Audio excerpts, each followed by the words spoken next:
All right. It is good to see each one of you. Those of you who are new here, who haven't seen before, those of you who've been here a few times, those of you who've been here for a long time. Good to see each one of you. And I have a question for you. Who is this? So, we always have this, as we were talking about crossing the bridge from where we are to the times that we're reading about 2,000 years ago or so.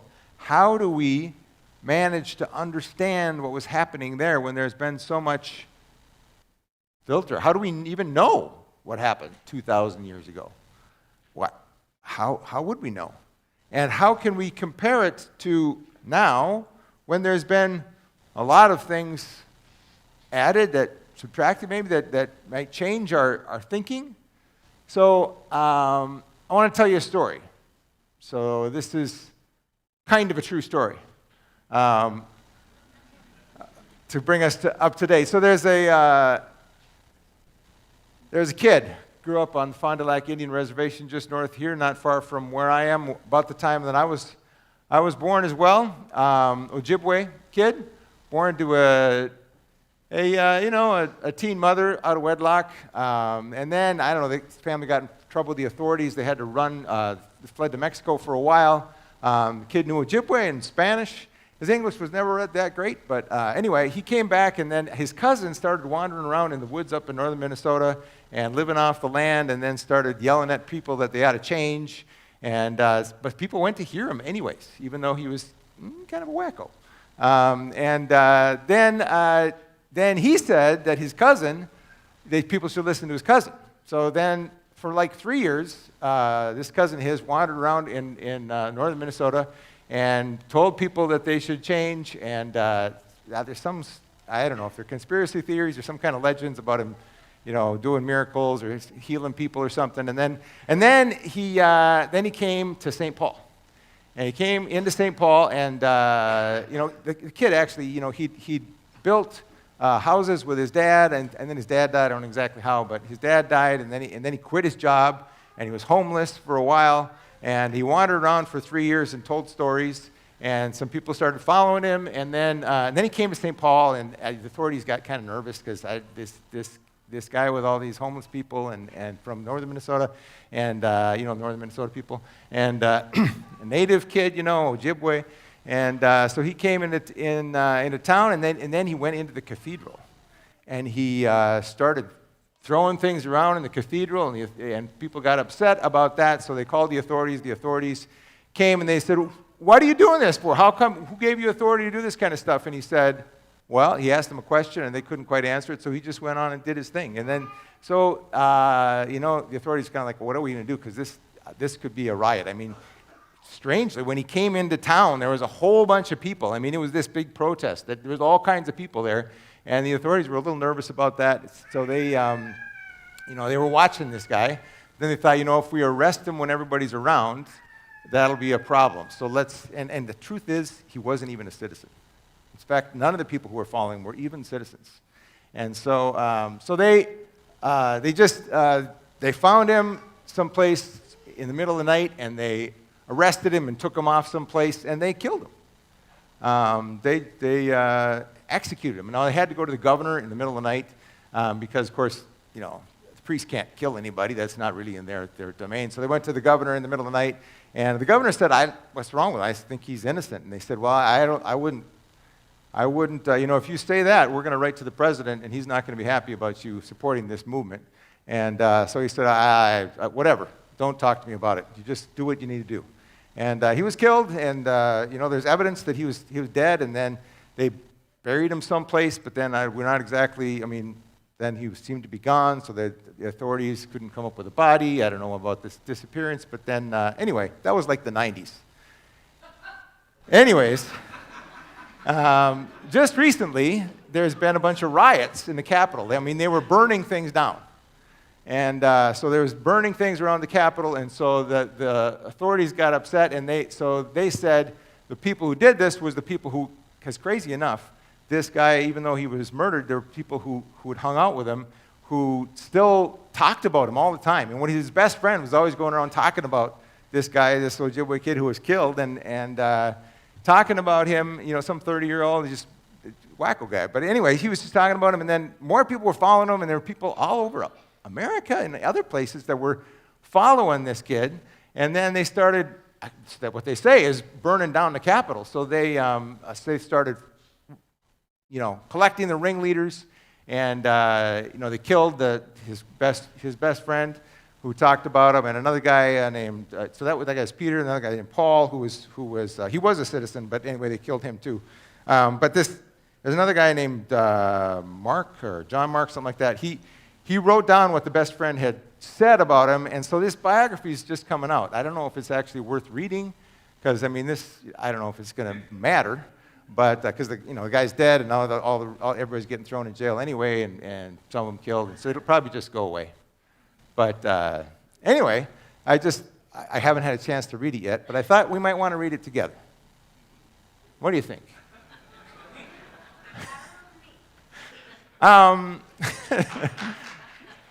So who is this? 100 years ago, somebody gave a similar introduction and then concluded it. You might have heard this. Today, he is the central figure, this kid, who was 2,000 years ago. And today, he's the central figure of the human race, the leader of mankind's progress, all the armies that ever marched, all the navies that ever sailed, all the parliaments that ever sat, all the kings that ever reigned put together have not affected the life of man on earth as much as that one solitary short life. Do you know who he is? Jesus. Yeah. So isn't it, when you think about it, isn't it preposterous? Isn't it ridiculous? I mean, I have had a struggle like I do sometimes, because I keep wanting to look at the news and see what's happening that's really important in Washington or other capitals, and I keep getting sucked into what's been happening there, because it seems like that's what's important. And certainly not something so it didn't really happen in Fond du Lac. It happened on the border between Africa and Asia, and this guy was 2,000 years ago, so it's even less important, right? But somehow, I got to change my thinking, because I keep getting push notifications, and also just kind of sucked in myself, because there's some trying to get my attention to say, hey, guess what happened today in Washington or in the world? It's really important. You better be up on that. And so I try to get the Bible app out and do that, but I do that, but I also tend to start looking at other things that happen in the news. Anybody else? Yeah. So I've been distracted this week by the news of what's supposed to be important and what seems to be really critical right now. And it's been hard to keep myself getting back into this and our Bible app and stuff, because it seems like what really matters is what the presidents are doing and what the important people are doing, what the rich people are doing, right? Not some loser who didn't even speak English, right? Not somebody who was killed as an insurrectionist. And so this person who wrote this thing started out, and this is the one time he tells you what he thinks. He thinks this is good news about Jesus, the Messiah, the anointed one, the king that had been waited for. I guess there were some Ojibwe legends about there was somebody going to come along, some big chief sometime, and he said he was that person. The Messiah, the king, the Son of God. It began. And then he starts telling the story about this person who really had no reason to be important. As that other thing, he never wrote a book. He never got a degree. He never was on the news. He never did anything that certainly wasn't rich. When he died naked, the one thing he had was his clothes, and they auctioned those off. The shirt on his back was all he ever owned. And yet, somehow, this person has influenced us, and I want to ask you to read this week the most influential biography ever. Okay, now, biography, we have a particular way of doing biographies. In the ancient world, they had a particular way of doing biographies. This is a biography, an ancient biography. And how can I say this is the most influential biography ever? Well, it was written about 30 years after Jesus' death. Some people say maybe 5 years. Some people say, 35. So Jesus was killed in 30, so maybe 35 or maybe 50. It probably was written by 30 years after his death. People say 20, people say 40, but certainly within, can any of you remember the 90s? Some of us remember the 90s, right? And some of the kids were like, yeah, whatever, I'm in the 90s, what was that? And you got to ask them, do you think your parents really know what happened in the 90s? Yeah, somebody thinks so, yeah. It wasn't really that long ago, right? But if you want to know what happened in the 90s, you probably have to ask your parents or some other people who were like old people like around in the 90s, right? Even Justin has to ask what happened in the 90s. Just a kid.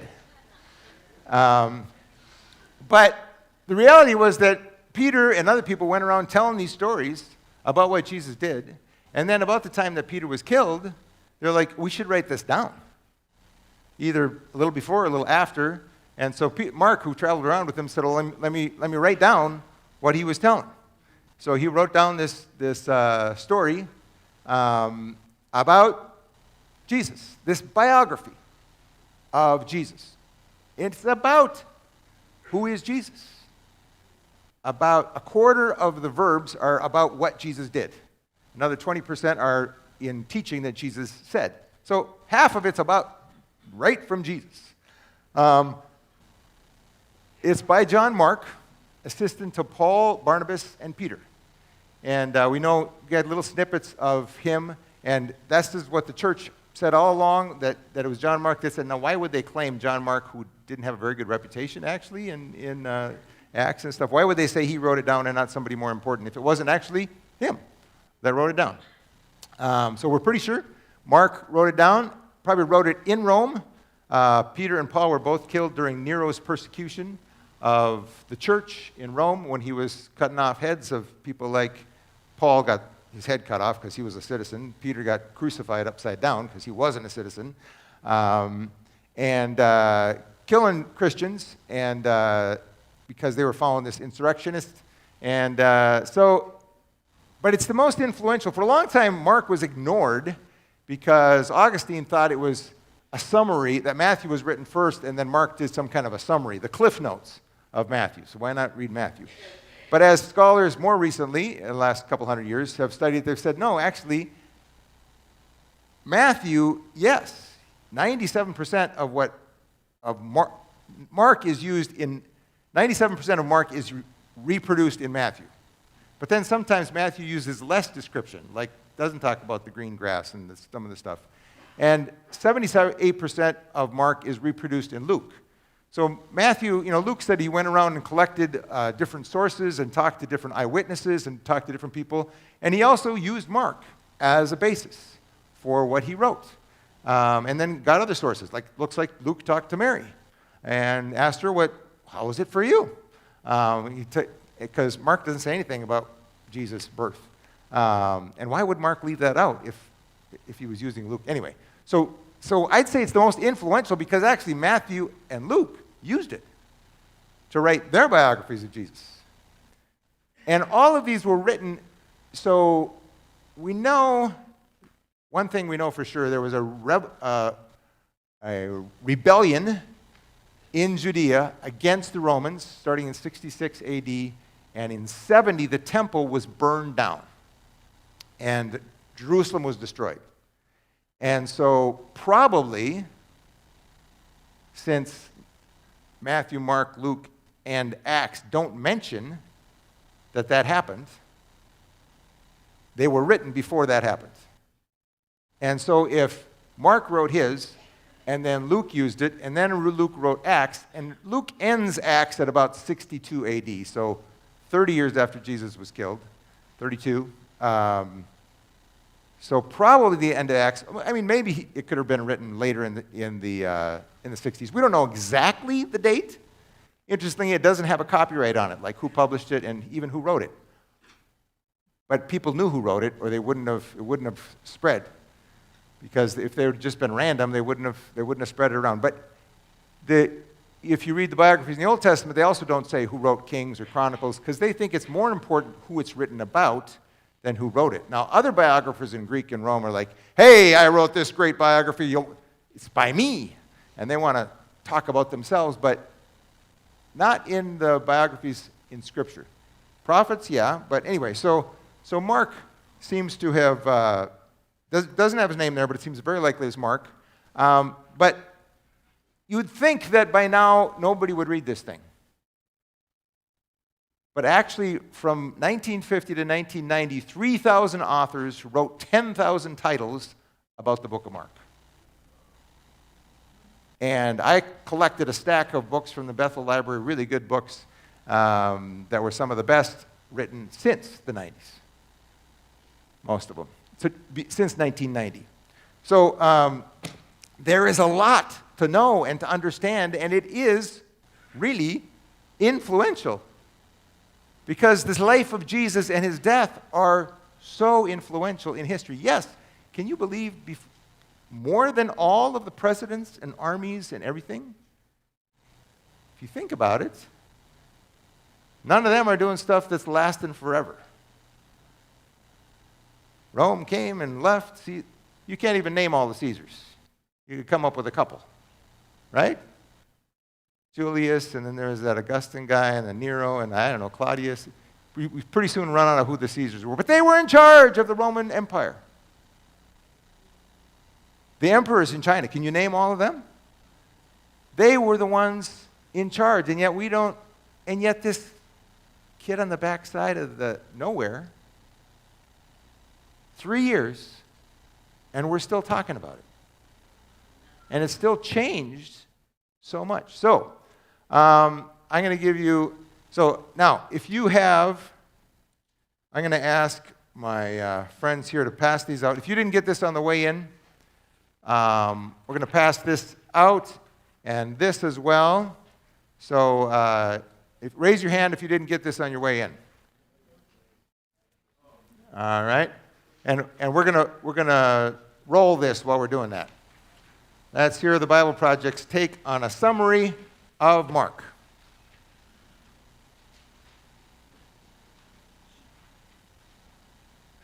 The Gospel according to Mark. It's one of the first accounts of the life of Jesus, and our earliest historical traditions link this book to a Christian scribe named Mark, or John Mark. He was a co-worker with Paul and a close partner with Peter. And in fact, an ancient church historian named Papias, he recalls that Mark had collected all of the eyewitness accounts and memories of Peter and then shaped them into this account. But Mark didn't just randomly throw the pieces together. He's carefully designed this story of Jesus. In the first line of the book, Mark makes this claim about Jesus. It's the beginning of the good news about Jesus, the Messiah, the Son of God. Now, what's interesting is that this is the only time Mark is going to tell you what he thinks. For the rest of the book, he's going to influence you by simply putting Jesus' actions and words in front of you and showing you how other people react to him. Now, Mark's designed the story of Jesus as a drama with 3 acts. The first one set in Galilee, the third one is set in Jerusalem, and the second act shows Jesus on the way from one place to the other. And each of the acts focuses on a repeated theme. So in Act 1, everybody's blown away by Jesus, and they're wondering, who is this Jesus? In Act 2, it's the disciples who are struggling to understand what it means for Jesus to be the Messiah. And then in Act 3, we watch the surprising paradox of how Jesus becomes the Messianic king. Let's just dive in, and you'll see how it unfolds. After the opening line, Mark begins with a quotation from the ancient prophets Isaiah and Malachi, who said that God would send a messenger to Israel to prepare them for when God would show up himself to rescue his people and become their king. And Mark introduces John the Baptist as that messenger, and then right when you expect God to show up personally, Mark introduces Jesus. And as he comes onto the scene, the heavens open, God's Spirit descends on Jesus, and God says, "You are my beloved Son." After this, Mark places in front of us a summary of Jesus' core message. He went about Galilee announcing the good news that God's kingdom has come near. Jesus is carrying forward the story from the Old Testament scriptures about God's rescue operation for his world. Through Jesus, God is restoring his reign over the world by confronting and defeating evil and its hold on people's lives, and then by inviting them to live under his reign by following Jesus. From here, Mark's given us a big block of stories showing us Jesus' power as he brings God's kingdom. He goes about healing people whose bodies are sick or broken or under the oppression of dark spiritual powers. And Jesus even does something that for Jewish people only God has the right to do. He forgives people's sins. And Jesus' actions here produce lots of different responses. So some people follow him and become his disciples. Other people don't know what to think, and still others reject him completely, especially Israel's leaders who accuse him of blaspheming God and being empowered by evil. But Jesus isn't surprised by these responses. In fact, he draws attention to it. In chapter 4, Mark has collected many of Jesus' parables about the hidden, mysterious nature of God's kingdom. And Jesus says that his message is like seed falling on different types of soil. Some are receptive, some are not. Or it's like a mustard seed that's very tiny. It seems insignificant, but then it grows huge and surprises everyone. Jesus' point is that he really is the Messiah, bringing God's kingdom, but it doesn't look like what anybody expected. And this growing confusion about Jesus among the crowds is connected to a key idea Mark emphasizes at the end of Act 1, that even among Jesus' disciples there's confusion. Even they are struggling to grasp who Jesus really is, and that brings us to Act 2. It begins with a crucial conversation. Jesus takes the disciples aside and he asks, "Who do you all say that I am?" And Peter speaks up saying, "You're the Messiah."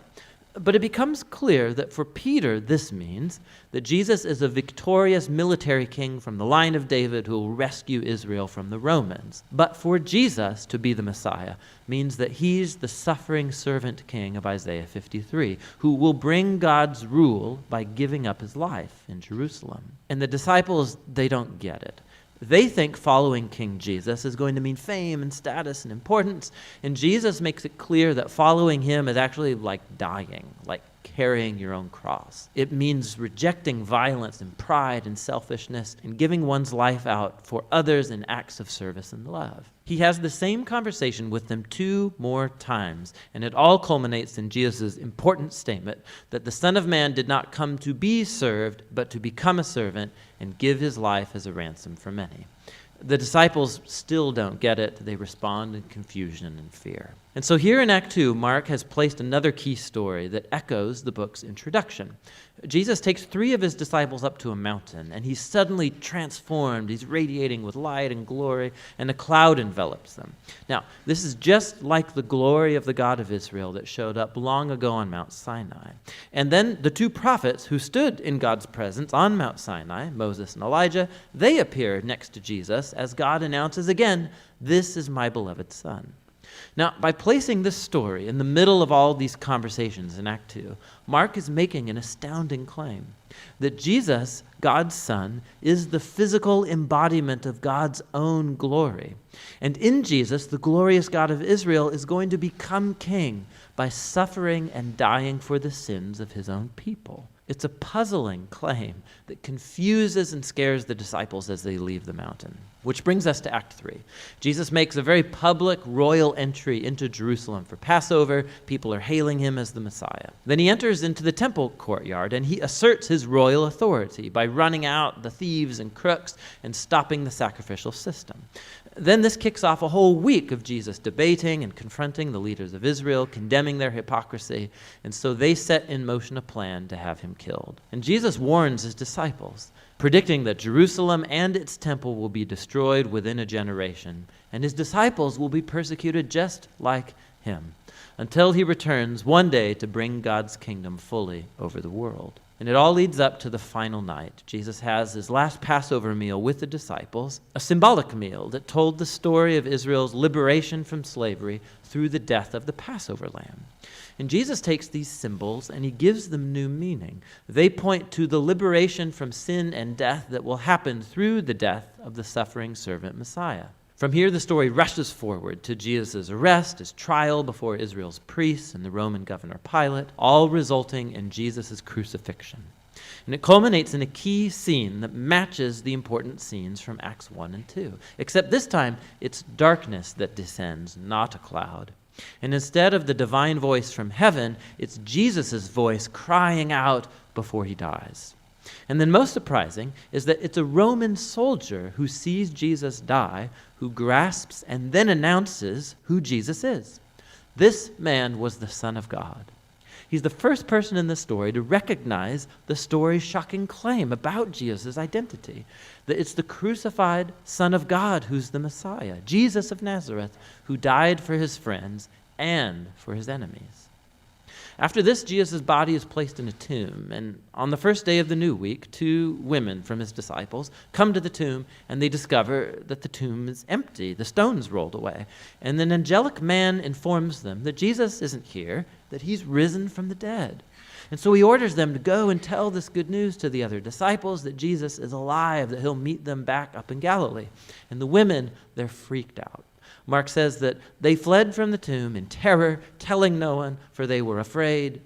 And that's how the book ends, with Jesus' disciples showing the same kind of fear and confusion that concluded Acts 2 and 1. Now, if you look in your Bible, you'll see that the Gospel of Mark has more to its ending, where Jesus appears, he speaks to his disciples, but there's also a note there telling you that that ending is not part of the original book, that it's only found in later, less reliable manuscripts. Now, it's possible that the original ending got lost, or that Mark actually never finished writing his account, but it's more likely that this abrupt ending is intentional to make a point. The entire story has focused on the shocking claim that puzzled Jesus' disciples from beginning to end, that it's the suffering, crucified, and risen Jesus who's the Messiah, the Son of God. That God's love and upside-down kingdom were revealed as Jesus died for the sins of the world. And so this story ends without closure, and it forces you, the reader, to grapple with this very strange and scandalous claim about Jesus. And are you going to run away like the women?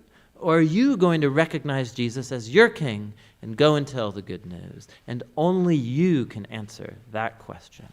And that's what the Gospel of Mark is all about. Amen.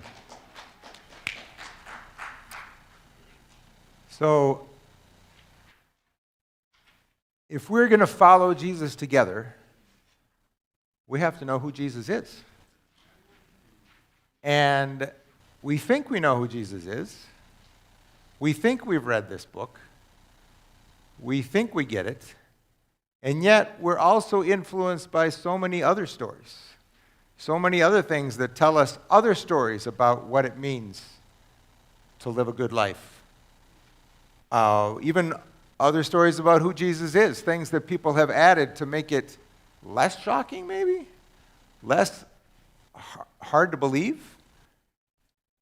But really, if you look at this book, as they hinted at, Jesus' life is shocking.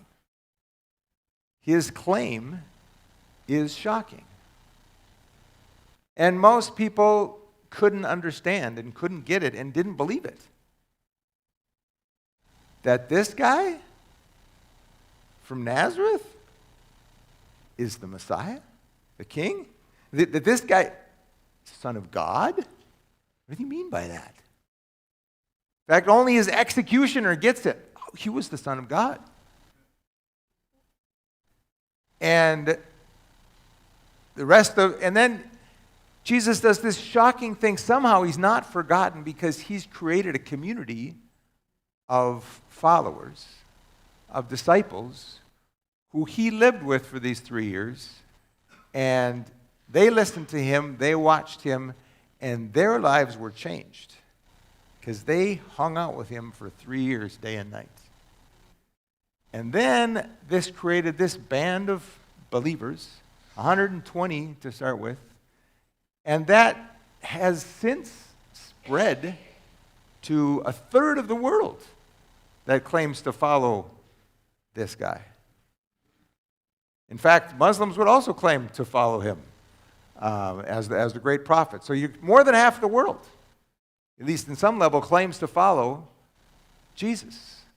Do we understand who we're following? Do we understand the implications for our lives? So an ancient biography, that kind of teaching kind of biography, tried to tell not only what the person writing about was like, but also explain how the life of those who follow him should be. So we have opportunity to not get distracted by what's happening today and will be gone tomorrow, but to focus on what happened in 3 years, 2,000 years ago, that's transformed the world and is going to transform the world all the way into the new world when he comes back, that's going to last forever and shape our lives to follow him, not only individually, because Jesus never meant to have individual lives. That's what I didn't like about the one single solitary life, as if he was all by himself. He wasn't by himself. One short life that changed this group of people. And the world has always been changed. I listened to a thing by David Brooks that he was talking about how the elite have disappointed you all, us elite. But then he went on to say, but it's always been some little group, like the early church, like the Clapham sect, like people who changed and had a life that was different, that other people were changed by, were attracted to, were influenced by, that changed things. And this little group, connected to lots of other little groups, all over the world, might seem insignificant. The little group of Haitian Christian Fellowship that meets there for 30 years now might seem insignificant. People around the world who are meeting in mud and thatch and storefronts and sometimes big churches might seem insignificant. And yet, the followers of Jesus Christ are changing the world from the bottom up. And they have been for 2,000 years. And they're going to continue to. And when the world is done and gone, and every king is done, Jesus will be king in a new way. And we're going to be following him and living with him forever. We might as well start now.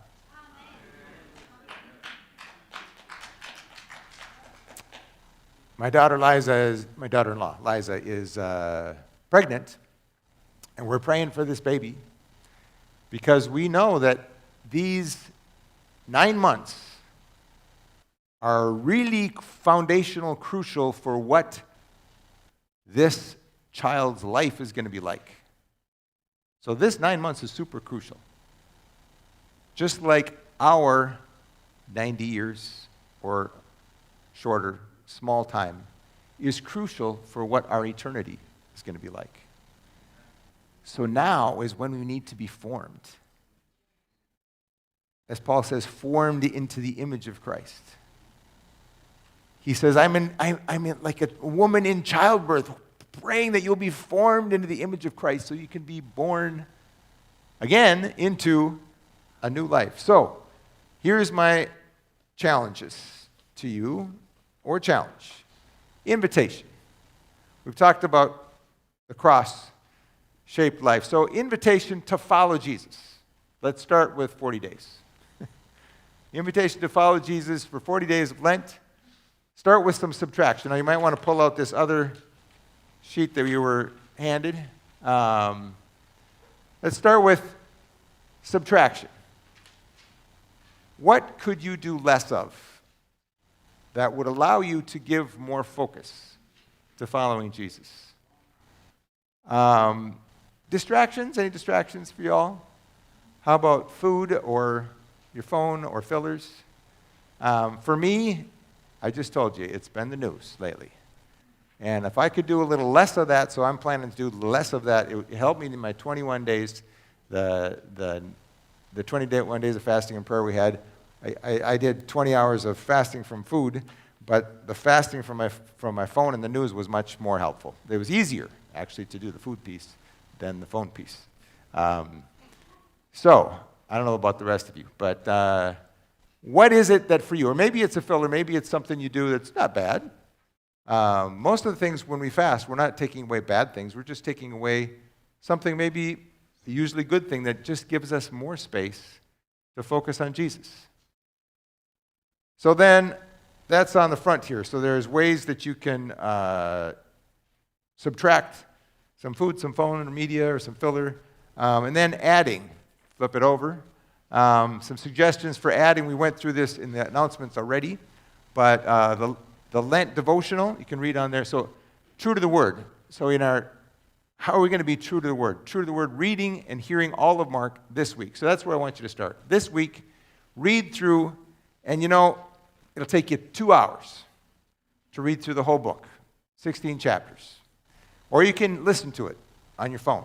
Listen to the NLT or the Message or some easy-to-read one or easy-to-hear one that you maybe a different one than you've listened to before. Try to read it through and quickly to grasp the whole thing. Do it with this in front of you so you can see what's kind of the structure. Who is Jesus? Because these are the crucial questions for us, isn't it? Who is Jesus? What does it mean for Jesus to be the Messiah, and how does Jesus become king? How does he become king in my life? And if you really want to have fun with this, here's another way to do it. We did this in a Bible study in Tanzania. We also used to do it as a family in our family devotions. Assign parts. Pick somebody to be narrator. Pick somebody to be Jesus. Pick somebody else to do every other part. Or if you got more people, pick more people to do other various parts. And just read it out loud. It really is a great drama. If you read it out loud to each other and follow through, and it won't take you long. Otherwise, just read it through on your own or listen to it. This week, that's the one thing I want you to do this week. Your main challenge, all right? And then follow the readings in the U version, which is in Mark right now. If you haven't, you can click on the New Testament app. You can catch up to where we are if you want. You can start where we are. And we'll also have the times with eat together, read together on the U version. Then I'm inviting you to mark it up, as in take out, so this is going forward. Take out your colored pencils or your pen and mark this. Now, you can also take it, if you don't want to mark up but it's really great to just mark it in your Bible. But if you want to mark it on a separate sheet of paper, you can write all kinds of notes and not worry about getting it right. We'll do that, and do that on your own, but also so you can meet together in a study. You'll see in the back, there are several of the small groups, a Felix and Enemies group, and Maura Hackenmuller. So I'm telling you who to contact, okay?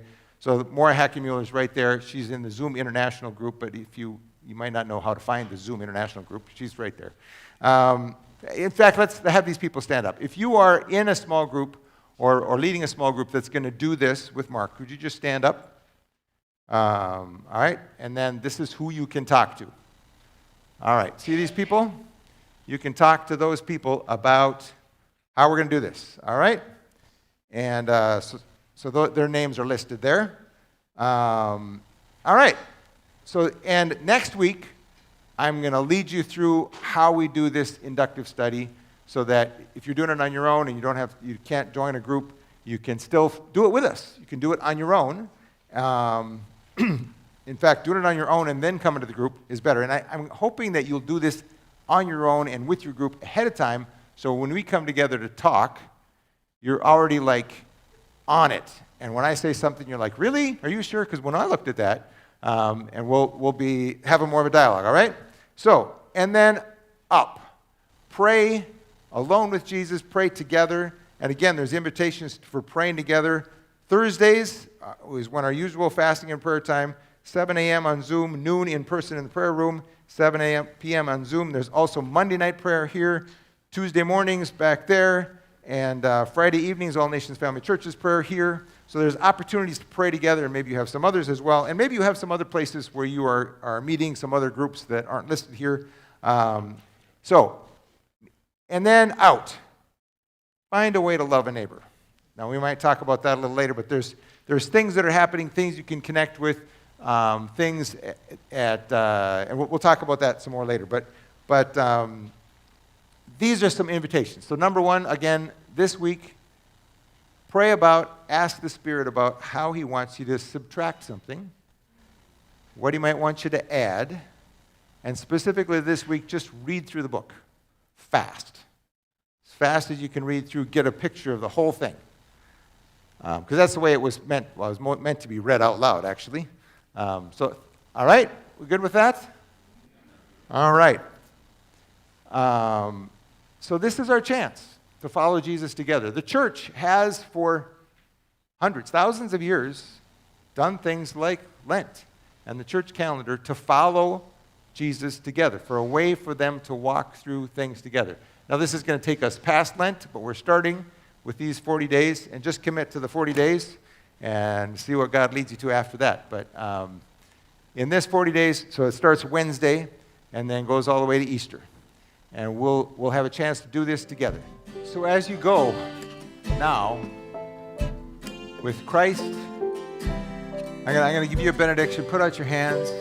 As you go with Christ before you, behind you, all around you, and with you, as Psalm 23 says, you lead as a good shepherd.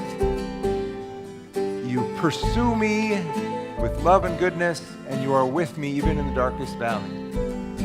So remember that Jesus is with you. So now, go in the love of God the Father, who loved you so much that He sent Jesus to live and to die on your behalf and to show you what life can really be like. And go in the power, the presence of the Holy Spirit, who is with you everywhere this week. Go follow Jesus. Amen.